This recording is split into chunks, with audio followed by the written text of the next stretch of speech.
13 heures à sonner, mesdames et messieurs, bonjour et bienvenue dans ce journal. Au sommaire, la centrale électrique de Maria Gleta 2 a été officiellement mise en service ce jeudi. C'était sous la houlette du ministre d'État Abdoulaye Biotchane et de son collègue de l'énergie Jean-Claude Dona Oussou. En France, des enquêtes ont été ouvertes pour des suspicions de violence policière lors des manifestations des Gilets jaunes. 313 enquêtes judiciaires, c'est ce dont a été saisie l'inspection générale de la police. Et puis le groupe rebelle FARC a annoncé hier qu'il reprenait la lutte armée. Il dénonce la fourberie et le non-respect des engagements de la part de l'État colombien.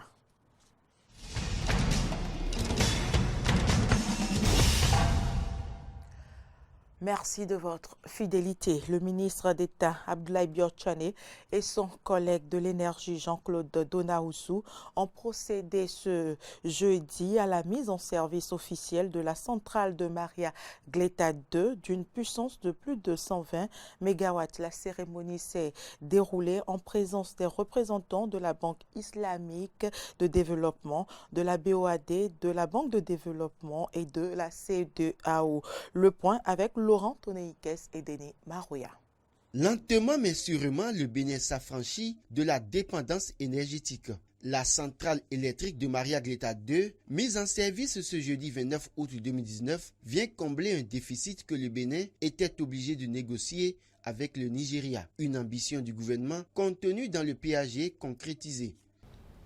Nous avions pris l'engagement le 29 septembre 2017 devant vous, les autorités gouvernementales et le peuple béninois, de faire respecter les délais de construction de 18 mois, de nous assurer de la qualité du projet et de générer de nouveaux emplois pour l'atteinte des objectifs du programme d'action du gouvernement.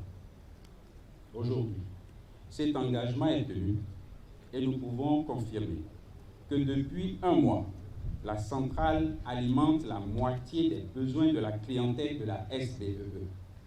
Cette œuvre vient matérialiser un succès de plus dans le secteur de l'énergie. D'un coût total de plus de 106 milliards de francs CFA, financé par la Banque ouest-africaine de développement, la Banque d'investissement et de développement de la CEDEAO et la Banque islamique de développement, y compris une contribution de près de 3,7 milliards de l'État béninois, cette centrale électrique répond à toutes les exigences environnementales et sociales, précise Jean-Claude Dona Oussou, ministre de l'Énergie. Puisque le défi à notre arrivée, c'était de transformer ce désert d'énergie en une forêt verdoyante, énergétique, électriquement. Ce qui nous importe le plus, c'est quelle est la puissance dégagée par cette centrale, donnée pour 127 MW, les tests d'endurance, je dis bien d'endurance, qui ont duré des semaines et des semaines, ont confirmé que cette centrale a produit et peut produire pendant des années 129,08 MW. Qui dit mieux? Le ministre d'État Abdoulaye Biotchane, prenant la parole au nom du chef de l'État, le président Patrice Talon, a remercié les différents partenaires qui ont contribué à la réalisation du projet. L'instant que nous vivons ici ce jeudi 29 août 2019 est à la fois solennel et historique pour notre pays. Il est aussi une victoire collective sur le délestage qui, il y a quelques années encore, paraissait impossible à surmonter. 52 personnes, dont 3 expatriés et 8 femmes, sont recrutées pour le fonctionnement de ce site. À cela, il faut ajouter les ouvrages ayant un impact socio-économique pour le projet et les populations de Maria Gleta, à savoir la voie pavée Carrefour Tankpé, centrale Maria Gleta de 3 km, la construction de 24 salles de classe, d'une infirmerie, la clôture du CEG Rector et du déploiement d'un réseau électrique d'environ 25 km au profit des populations riveraines. La salle FITEB de Cotonou a abrité ce jeudi une séance de réédition de comptes dans le domaine artistique et culturel. En effet, les Super Anges Rwendo Namboua, de retour d'une tournée en Espagne où ils ont représenté le Bénin face à 8 pays, sont venus exposer les différents trophées qu'ils ont récoltés au cours de cette tournée. C'est un reportage signé Frédéric Espoir Mambou, Denis Marouya. Ils étaient en tournée dans 5 villes de l'Espagne. Une tournée sous les couleurs du festival Folk del Mundo 2019. Pendant 35 jours, les Super Anges Ouindonamboua, sous la responsabilité de Alade Kofi Adolphe, ont fait une razzia des lauriers. Au terme de cette tournée, l'émotion était à son comble, même pour quelqu'un comme Kofi Adolphe Alade, du haut de sa quarantaine d'années sur scène. C'est avec la danse Satola que le jour-là, j'ai pleuré. C'est le drapeau du Bénin, avec l'hymne national du Bénin, qu'ils ont commencé pour nous annoncer le meilleur groupe de ce festival. De 10 000 spectateurs se sont levés en criant le nom du Bénin. J'étais content. Que de rythme, de danse, de chorégraphie, de spectacles et bien d'autres, sous le libellé « Les tambours qui résonnent ». Toutes choses dont le compte-rendu artistique a été fait ici en miniature.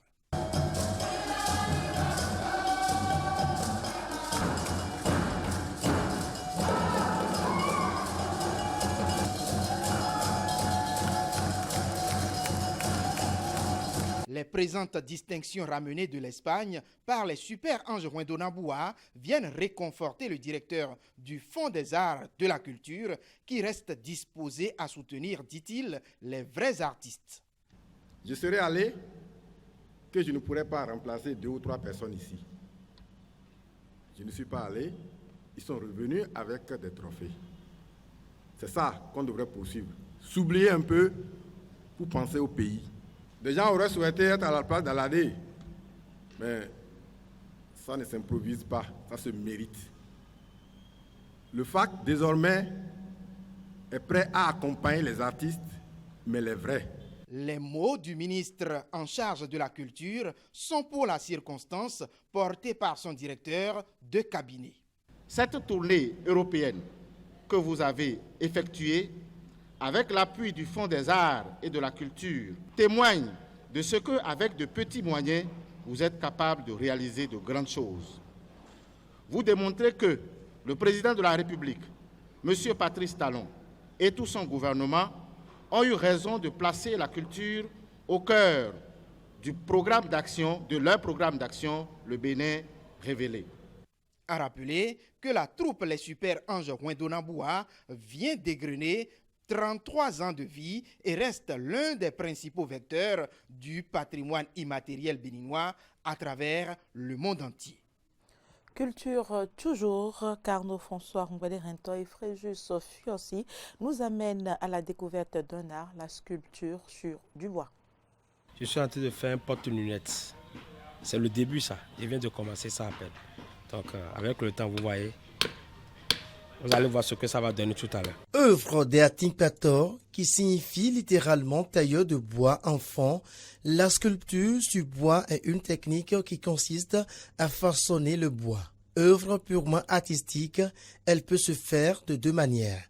Romain Amezonquin, sculpteur sur bois rencontré à l'atelier commun du Centre de promotion de l'artisanat, nous en parle. La sculpture abstraite, c'est une sculpture, je pourrais encore le qualifier de filiforme. C'est une sculpture dont le regard n'est pas apparu, c'est la forme abstraite de la personne, tu vois. Ça, c'est une sculpture abstraite d'une femme africaine qui va au marché. Ça, c'est le début de la sculpture. D'une femme africaine, elle a un peu les hanches à l'africaine.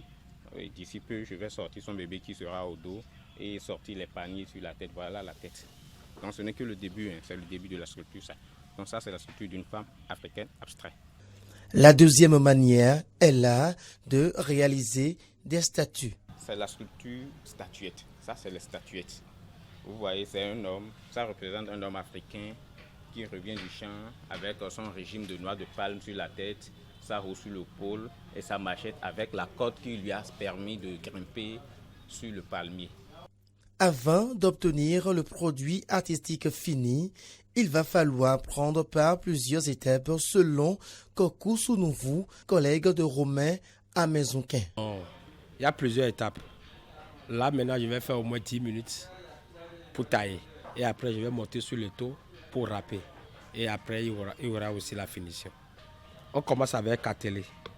C'est avec cartelé qu'on donne la forme de ce qu'on veut tailler. Et après cette étape, vous montez sur le taux pour tailler.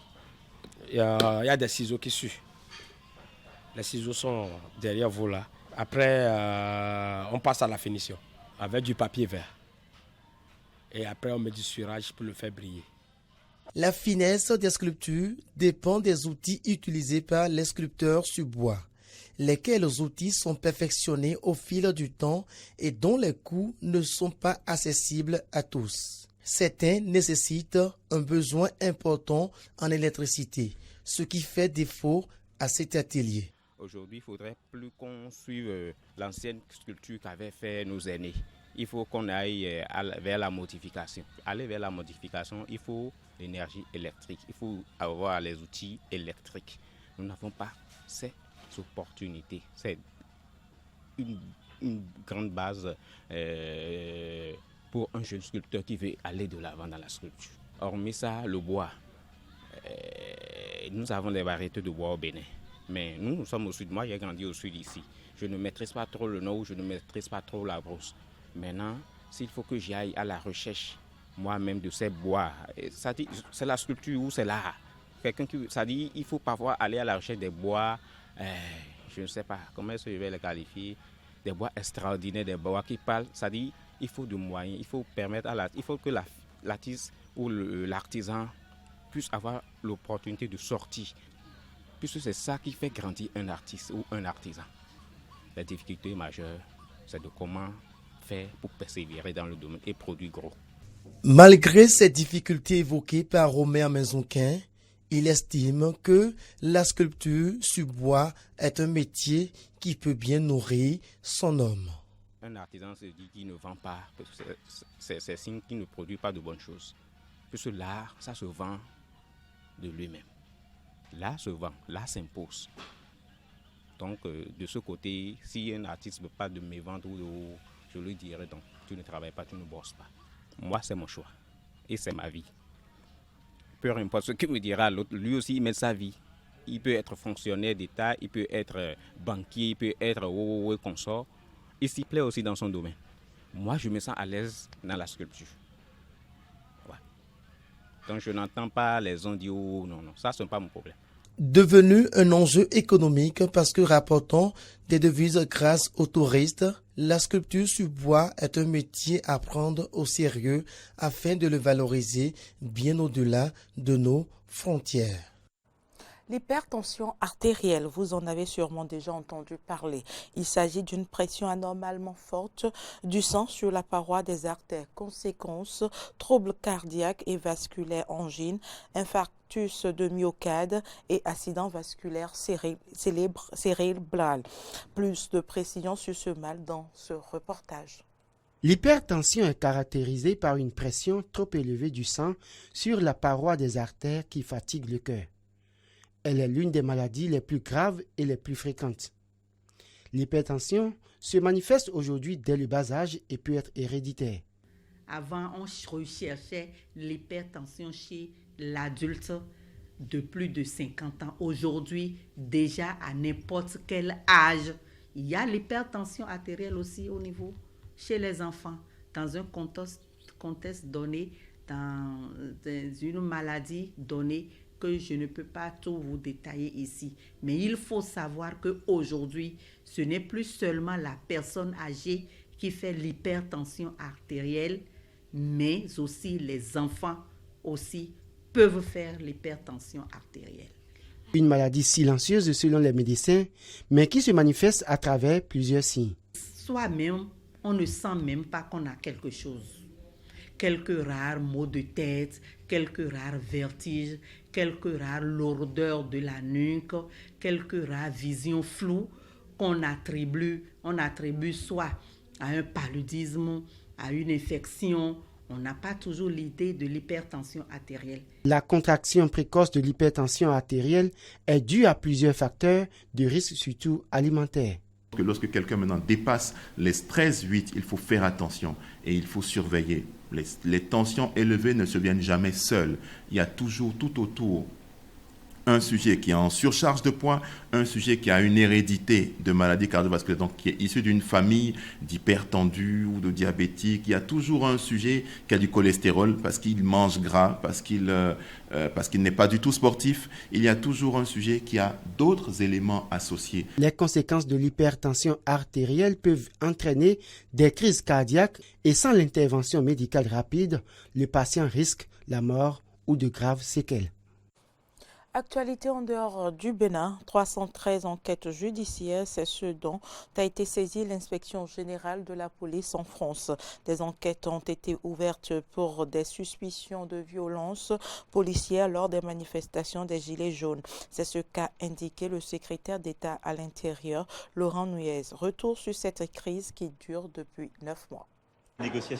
Au sortir du sommet du G7 à Biarritz, le chef de l'État est revenu sur plusieurs dossiers de politique intérieure et notamment la crise des Gilets jaunes. Et si dans un premier temps Emmanuel Macron a dénoncé des blessures inacceptables de part et d'autre, il a très largement minimisé la souffrance de certains manifestants. Il fallait quand même que l'ordre soit tenu. Et il n'a pas été tenu d'une manière où il y a eu ce que j'appellerais des violences irréparables. Le pire a été évité grâce au professionnalisme des forces de l'ordre. Tout au long de cette période, il n'y a pas eu de mort à déplorer. Une manière claire pour le président français de réaffirmer son soutien aux forces de l'ordre, mais une prise de position qui n'a évidemment pas fait l'unanimité. Sur les réseaux sociaux, nombreux sont ceux qui ont dénoncé ces déclarations, à l'image de la Ligue des droits de l'homme. Je trouve ces mots terribles et profondément dangereux. Que penseriez-vous d'un homme qui, face aux familles de ces personnes mortes, mutilées, qui ont perdu un membre ou un œil, leur dirait qu'il n'y a pas eu de violence irréparable ? Côté politique également, la France insoumise a largement réagi. La conseillère de Paris, Danielle Simonet, entre autres, est montée au créneau. Pour Macron, la police n'a pas commis de violence irréparable durant le mouvement des Gilets jaunes. Et Zineb Redouane est les yeux en moins à cause des LBD. Après 9 mois de mobilisation, le bilan est en effet conséquent. Selon les chiffres du ministère de l'Intérieur arrêtés à la mi-mai, 2448 blessés ont été recensés côté manifestants et 1797 parmi les forces de l'ordre. Le constat des Gilets jaunes est de son côté plus précis. Selon eux, 23 personnes ont été éborgnées depuis le début du mouvement, 5 ont eu la main arrachée et d'autres encore ont été gravement touchées. Mis en cause particulièrement le LBD pour lanceur de balles de défense. Largement critiqué depuis plusieurs mois par l'opposition et les Gilets jaunes pour sa dangerosité, cette arme non létale a même attiré l'attention d'instances internationales telles que l'ONU. En attendant, malgré ces critiques, la France maintient toujours sa position. Selon le ministère de l'Intérieur, le LBD reste indispensable dans les manifestations les plus mouvementées. À l'issue du sommet G7, Emmanuel Macron a appelé à un rapprochement avec Moscou. Un cap pris par un homme particulier, Jean-Yves Le Drian, l'actuel chef de la diplomatie française, ministre de la Défense du mandat de François Hollande, dont les relations avec le Kremlin furent houleuses, prône désormais un retour de la Russie au sein du G8. Le nouveau monde rattrape l'ancien monde. Jean-Yves Le Drian n'était rien de moins que ministre de la Défense sous François Hollande de 2012 à 2017. Une période marquée par l'exclusion de la Russie du G8 après le rattachement de la Crimée. L'ancien proche du président socialiste n'hésitait d'ailleurs pas à exprimer ses réserves sur les relations franco-russes au début du mandat d'Emmanuel Macron. Nous ne voulons pas l'isolement de la Russie et nous voulons coopérer. Encore faut-il que la Russie, sur beaucoup de sujets et singulièrement sur la question chimique, fasse preuve de loyauté et de coopération elle aussi, qu'elle renonce à toute forme de manipulation. Nous devons avoir un rapport exigeant avec elle en approfondissant notre dialogue, tout en étant intransigeants sur les fondamentaux. Mais c'était sans compter sur le désir d'Emmanuel Macron de mettre en place une nouvelle diplomatie européenne. Pour le président français, la France doit construire un projet européen avec la Russie et le locataire de l'Elysée n'a pas hésité à donner le ton à son gouvernement. Jean-Yves Le Drian a dû se mettre au diapason. La Russie est en Europe. Le président de la République a détaillé dans son discours de mardi à plusieurs reprises au cours des derniers mois les difficultés auxquelles nous étions confrontés dans cette relation avec la Russie. Les attaques chimiques, les attaques cyber, l'intervention militaire en Syrie, l'annexion d'une partie de l'Ukraine, la violence sur des traités, mais un dialogue lucide, exigeant, inscrit dans le long terme, tenace, mené dans le souci de protéger nos intérêts et ceux de nos alliés. Ce dialogue doit se renforcer et viser au rapprochement progressif de la Russie avec les principes européens. Jean-Yves Le Drian devrait se rendre à la 12e rencontre du Conseil de coopération franco-russe sur les questions de sécurité à Moscou le 9 septembre prochain. Stupeur en Colombie, le groupe rebelle FARC a annoncé hier qu'il reprenait la lutte armée.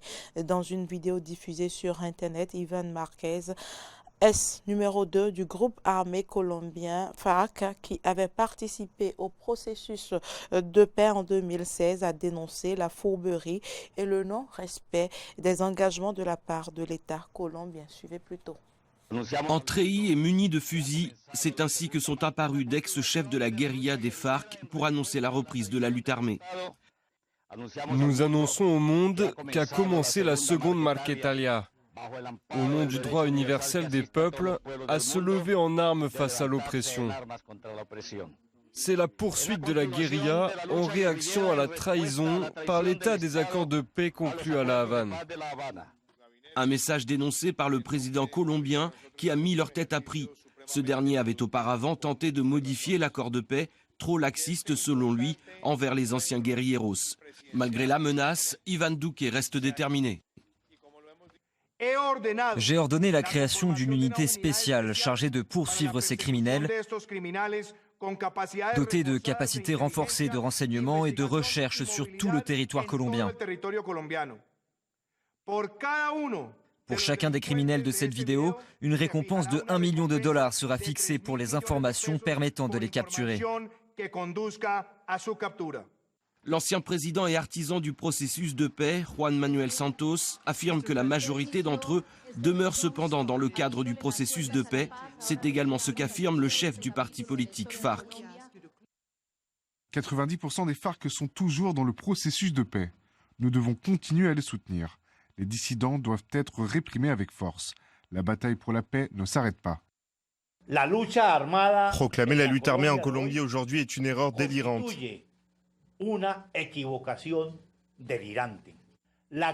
Des millions de compatriotes veulent un pays en paix. La guerre ne peut pas être le destin de ce pays. Nous sommes prêts à tout donner pour la paix et la justice sociale.